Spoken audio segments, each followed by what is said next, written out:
Hello friend, welcome to Hemanshi kitchen. આજે આપણે બનાવશું ભરેલા સરગવાનું શાક। ચાલો આપણે રેસીપી બતાવીએ।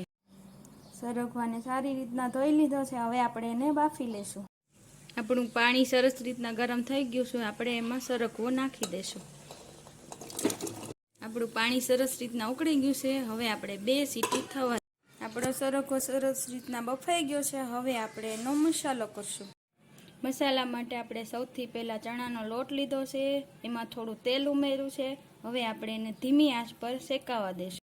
આપણો ચણાનો લોટ સરસ રીતના શેકાઈ ગયો છે। હવે આપણે એમાં મસાલા કરશું।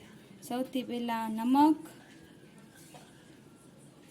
એના પછી હળદર પાવડર, પછી થોડીક હિંગ, પછી લસણવાળું મરચું, પછી ધાણા જીરું પાવડર, થોડી ખાંડ ઉમેરશું। લાસ્ટમાં કોથમરી ઉમેરશું। 1 મોટી ચમચી તેલ નાખીને સરસ રીતના આપણે મસાલો તૈયાર કરી લીધો છે।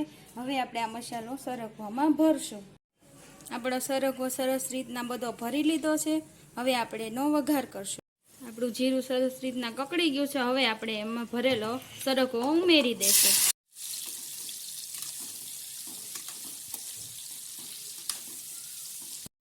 આપણો મસાલો વધ્યો તો એ પણ આપણે આમાં ઉમેરી દઈશું।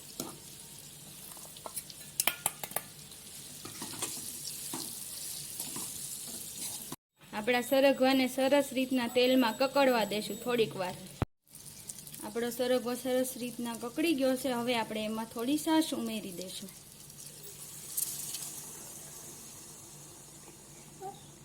છાશને થોડીક વાર ઢાંકીને ઉકળવા દઈશું। આપણી છાશ સરસ રીતના ઉકળી ગઈ છે। હવે આપણે ગેસ બંધ કરી દઈશું। આ છે અમારા ભરેલા સરગવાનું શાક। જો તમને અમારી રેસીપી ગમી હોય તો અમારા ચેનલને લાઈક કરજો, શેર કરજો અને સબસ્ક્રાઈબ કરજો। જય માતાજી, જય મા મોગલ।